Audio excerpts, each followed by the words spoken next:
Bienvenue dans la 4e édition de notre journal auto vidéo.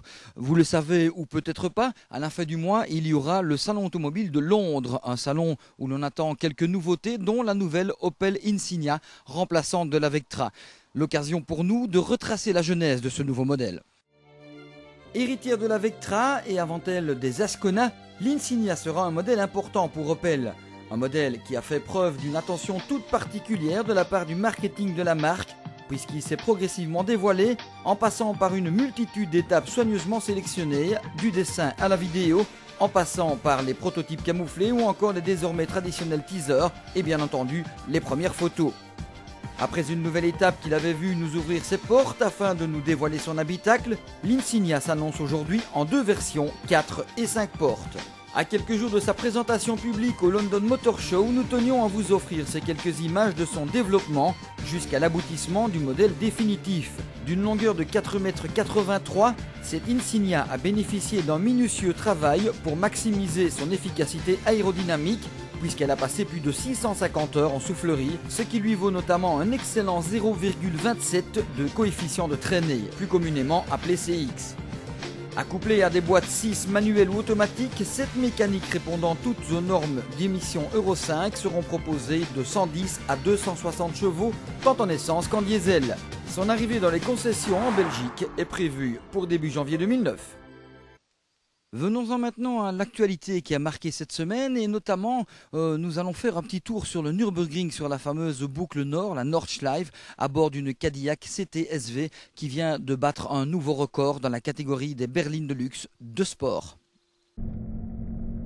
Ancien pilote, John Heinrici est aussi un haut dirigeant de la division performance de General Motors. L'objet de son record est la variante V de la Cadillac CTS de 2e génération dévoilée au salon de Détroit. Une version de la luxueuse berline américaine qui dispose du LSA maison dans une version 6 litres de V8 suralimentée donnée pour plus de 560 chevaux, doublée d'un couple de 747 Nm à 3800 tours minute. Au terme d'un tour parcouru avec un modèle annoncé non modifié, John Heinrici a signé un 7 minutes 59 secondes 32 centièmes qui fait de cette voiture la berline de production la plus rapide sur ce circuit. Parmi les nouveautés de cette semaine, la plus spectaculaire est incontestablement la 2e génération de Ford Focus RS qui sera dévoilée elle aussi au prochain salon de Londres. Aussi réussi que le modèle proposé en 2002, à l'époque largement inspiré de la version WRC, le nouveau venu disposera de non moins de 300 chevaux qu'il devra faire passer au seul train avant.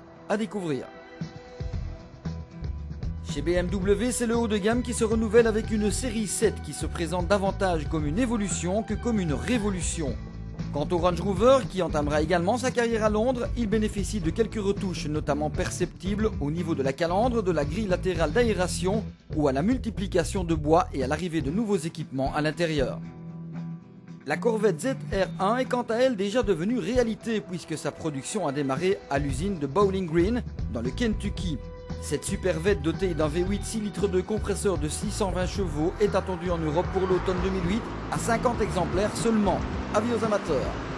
Enfin, précisons qu'au premier semestre 2008, c'est Peugeot et sa 207 qui sont leaders du marché belge pour moins de 100 véhicules de différence avec VW.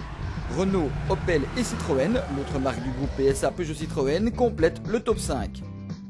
Par ailleurs, une croissance substantielle permet à BMW de passer Audi en recul au rang de leader du marché premium. Voilà, c'en est déjà terminé avec notre 4e journal auto vidéo, le premier du mois de juillet.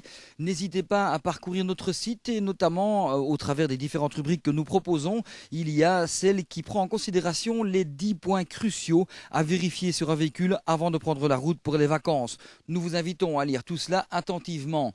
Bien entendu, tout au long de la semaine, nous vous retrouvons sur nos différentes rubriques sur industrie.turbomagazine.be et puis vendredi prochain pour la 5e édition de notre journal auto vidéo. D'ici là, portez-vous bien et prudent sur les routes.